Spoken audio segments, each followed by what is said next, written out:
Hello. It's 9 o'clock on a Sunday, and it's very hot, uncomfortable, and it's not good for sleeping.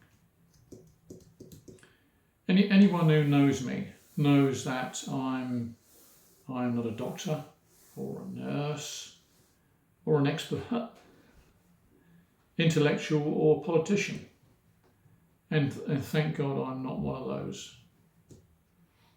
Now, I've never had the opportunity of going to university, but I do know how they once worked. Unlike today, when they have become basically indoctrination centres for producing clone-like automatons who obey to the ideology of their Marxist masters. Mostly made from a certain politician from the 80s and his mantra of education, education, education, which actually turned into indoctrination, indoctrination, indoctrination. He was and still is, in my opinion, a war criminal and should face prosecution for his criminal behaviour and the death of thousands of people.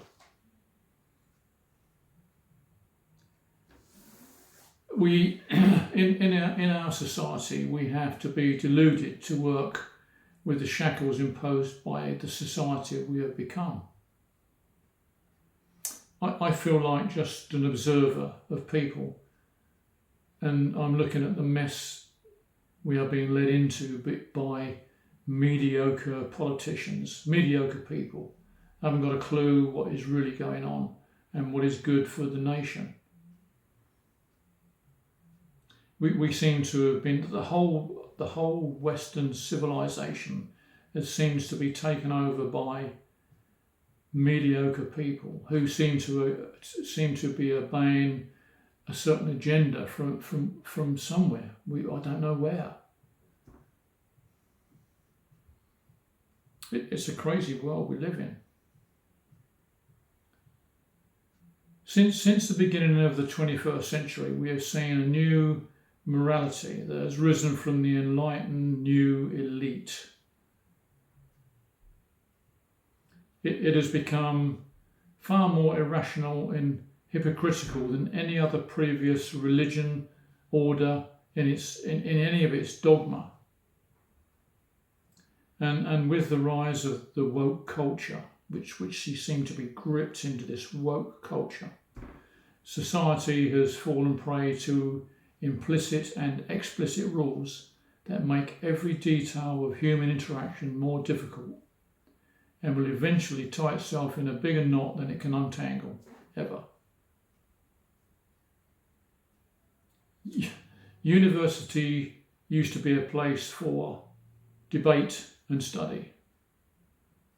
Now, university students are indoctrinated and are taught how to flirt legally and be compliant with increasingly strict regulations.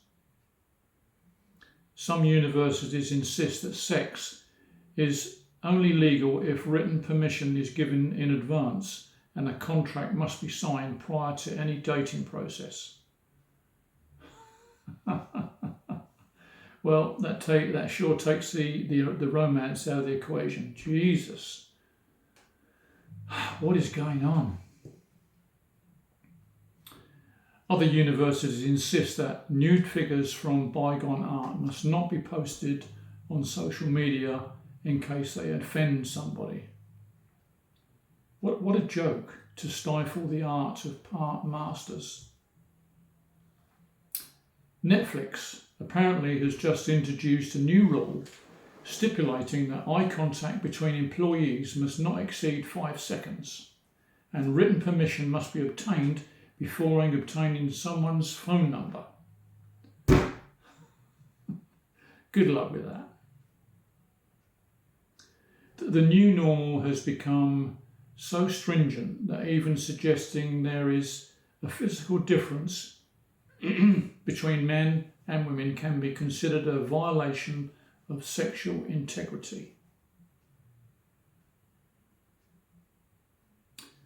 Black Lives Matter, the movement, is captured in this trend as well. The tendency to divide people on race is just racist. That's all it is, just racism.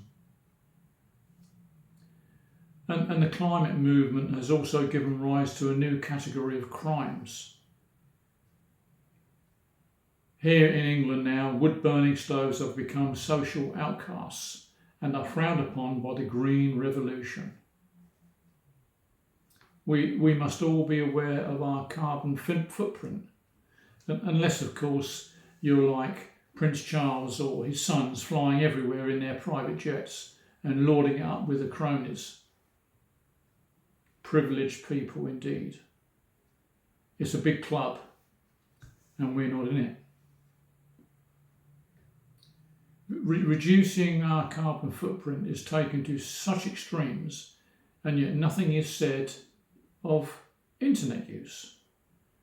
The internet as a whole uses more energy than all worldwide air travel combined, and Bitcoin mining uses more power than most West European countries. And what about the environmental damage caused by mining lithium for car batteries and long-term problem of disposal when they die, which they most certainly will die? And you have to ask the question, are politicians concerned about this? Apparently not. And they will push their green agenda until it eventually consumes them and us along the way. Foolishness abounds because politicians lack common sense. And very rarely have any politicians have held a proper job prior to becoming a career do-gooder and busybody, because that's all they are. And they are only in it for their own benefit. A public servant is no more. We just have leeches sucking the blood of society, and they will continue to do that until it is bone dry, while actually believing they are doing good. That's my Sunday evening rant. Thank you for listening. Bye-bye.